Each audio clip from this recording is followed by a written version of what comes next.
Welcome back to Fantasy Football by Committee, powered by Flurry Sports. It can be tough to win a fantasy league on your own, but at FFBC, we will work together to bring home the hardware. Hosted by Zach Brunner and the rest of the Flurry Sports crew, we will give top-level analysis, answer your questions, and, well, go off on other tangents. That was after I tried to get ChatGPT to admit that 9/11 was an inside job, but it stood firm. It gave quite a few solid points that it was true. Welcome to Fantasy Football by Committee. The show starts in 3, 2, 1. So Ralph wants to know, with the Kirk Cousins injury, I'm trying to trade Justin Jefferson. Smart. For anyone, but no one is biting. I'm 6-2, but it's looking bad down the line. This is what I'll say. I do think it's smart to trade Justin Jefferson if you can. I am in a league that I am currently trading him most likely to a Vikings fan, so easier to do so when there's such a built-in fandom and love for him already. But I'm not selling low on Justin Jefferson, and this is why. Let me bring up the Vikings schedule. Justin Jefferson out at least 2 more weeks, I believe. I believe that's the timeline. Possibly more. But Vikings won 4 of their past 5 games. They're back up to 500, and their schedule is the Falcons, the Saints, the Broncos, the Bears, the Raiders. Obviously, super winnable games in there. And I say that because even without Kirk Cousins, I think the Vikings are going to remain relevant. They're going to remain on that bubble, especially given the bottom portion of the NFC. So I think that, it's going to create pressure on Justin Jefferson to come back regardless. Now, the step down at quarterback, it kind of depends on who they go with, I think. Hall came in. He was the quarterback 2. Mullins was the emergency quarterback last week. So Hall, the rookie from BYU, came in. I admittedly don't know a ton about him. Actually, after this, and I did a little bit this morning just trying to learn more about him specifically because I would assume the Vikings go with him. Maybe they don't, but I think they should. And what I'm finding right now, I don't think he's outstanding by any stretch of the imagination, but I think he can throw it. I think he is more than capable of getting the ball to these receivers. And he's a little bit more mobile for sure than Kirk Cousins, but he's kind of mobile, which I think is going to be good behind this offensive line especially. And if he can extend some plays, these receivers, including Hawkinson, including the receiving backs there, they're good enough to get open. They're good enough to beat man coverage. They're good enough to find the open spot in the defense. And I think Hall could actually have some success. He's not a guy I'm seeking for fantasy football to pick him up specifically, but I think Justin Jefferson's still going to be pretty good when he comes back. And I think he does come back. So I think he'll be pretty good. Will he be the same Justin Jefferson value as before? I think that's highly unlikely, but I think he can still be a low-end wide receiver 1. So I'm not trading him for anything less than that.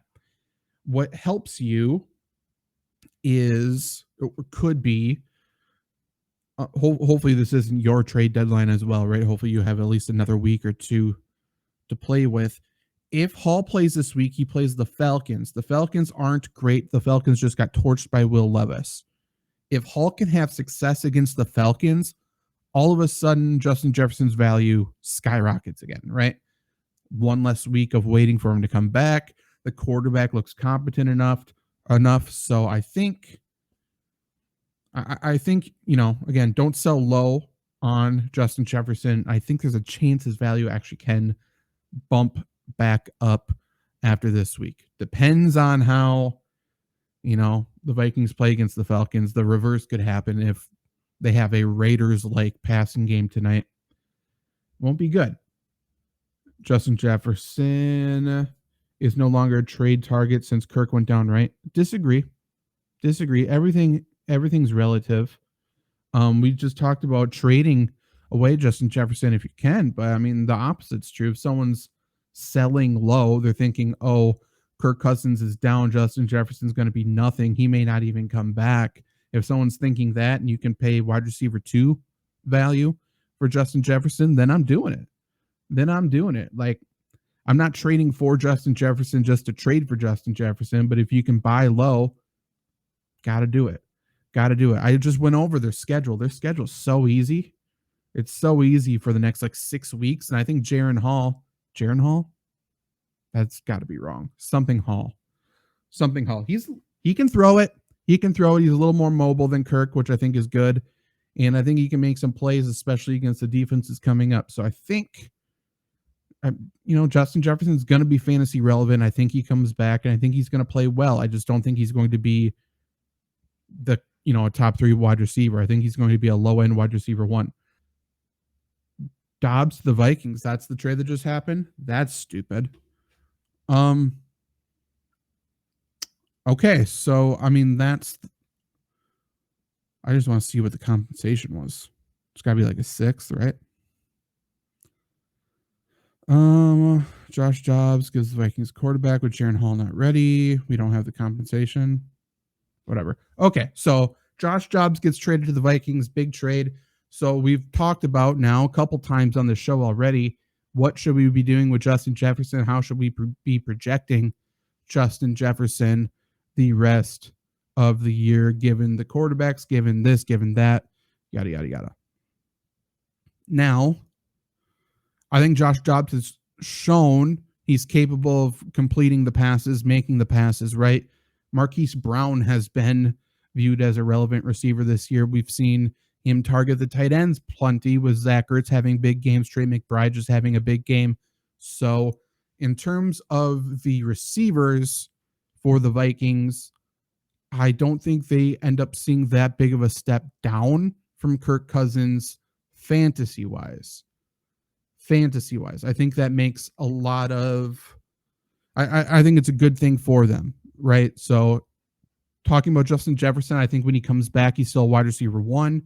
I think Jordan Addison will continue to have some pretty big role. We've seen how Marquise Brown was targeted down the field. I think Jordan Addison can be targeted in the same way. And we've seen Josh Dobbs lock on to a tight end and pepper them with targets. So maybe the biggest winner in this entire thing may end up being TJ Hawkinson. Maybe he starts getting peppered with targets even more. Obviously, he's a big target. Obviously, he's a great player. He's an easy target for Josh Dobbs. So maybe he starts getting peppered with targets. That would be huge. See if he can really take over that tight end 2 behind Travis Kelce overall, I would say. I think TJ Hawkinson could be good. And then just Josh Dobbs as a whole. Josh Dobbs, if his passing is okay, we've seen him run and make some plays with his legs. He's getting some touchdowns. He extends some drives. So maybe he is locked in now as sort of a bye-week fill-in candidate for you for fantasy football. And I think he has that top 15 upside every week. I think he could end up being relevant. So if you're in a deeper league, 14, 16 team, hell, maybe even 12 team, depending on how shitty your quarterback is, given the injuries, maybe you had Kirk Cousins. I would prefer to pick up Josh Dobbs right now over Will Levis. I would prefer to pick him up over, obviously you're not picking up the other Vikings quarterback. The 3 I'm balancing is we got Sam Howell, you got Derek Carr, you got Josh Dobbs. How would I order those 3? Again, I don't like Sam Howell this week against the Patriots. However, I think I still may go with Sam Howell as the best quarterback of the bunch. But I think I would probably go Sam Howell, Josh Dobbs, then Derek Carr, just because I've seen Derek Carr regress. I've seen Derek Carr fold as the season progresses. So while Derek Carr's been pretty steady the past month, I think I'd prefer Josh Dobbs over him. Here on the Dobbs news. Okay, cool. Yeah, we were just talking about this, Derek. Who would you be willing to give up for Justin Jefferson now, assuming you're locked into the playoffs? So for Justin Jefferson, again, I don't think I'm trading anything past like low end wide receiver 1 value for Justin Jefferson. I think he's going to be good. I don't think he's going to be Justin Jefferson of old, for a couple of reasons. One, I don't, hamstring injury. We'll see how good of shape he is when he comes back. See how good the hamstring is when he comes back. Re-injury risk for soft tissue, lower leg, or just leg in general is certainly a thing. And then Josh Dobbs obviously is a downgrade from Kirk Cousins. So I'm not trading anything past low end wide receiver one value. It's hard for me to just tell you who would I be willing to give up for him, not knowing your team. So if you tell me what your team is, I'll let you know. But I would trade one of your starting receivers and maybe a running back or maybe a quarterback or something to see what you can do. It's going to be hard for you to go position for position. I don't think you can go Calvin Ridley for Justin Jefferson or something like that. That doesn't make sense. You have Hollywood, McLaurin, Olave that I'd consider. Let me know for your other players, but they're all worthy of getting rid of, I would say, for Justin Jefferson. I'm cool with going Hollywood and somebody else, McLaurin and somebody else, Olave and somebody else for Justin Jefferson, depending on what that owner wants. I don't think you can do any of them individually for him. I think you're going to have to package. Luke thinks get rid of Olave. I can't necessarily disagree with that. Olave, you can look at the numbers, you can look at everything, and it screams there's potential for better days ahead. And I understand that's why all these other fantasy football analysts are saying he's such a buy low. You have to get him. I just think the offense and possibly his talent doesn't necessarily mean he's a buy low. You got Eckler, Kamara, and Mostert.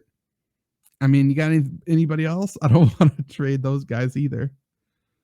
I would be willing for Justin Jefferson, and I would probably offer something lower, but I wouldn't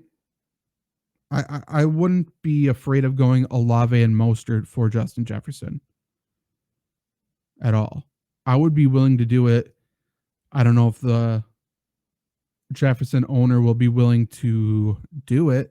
You know what I mean? I would be willing to give that up.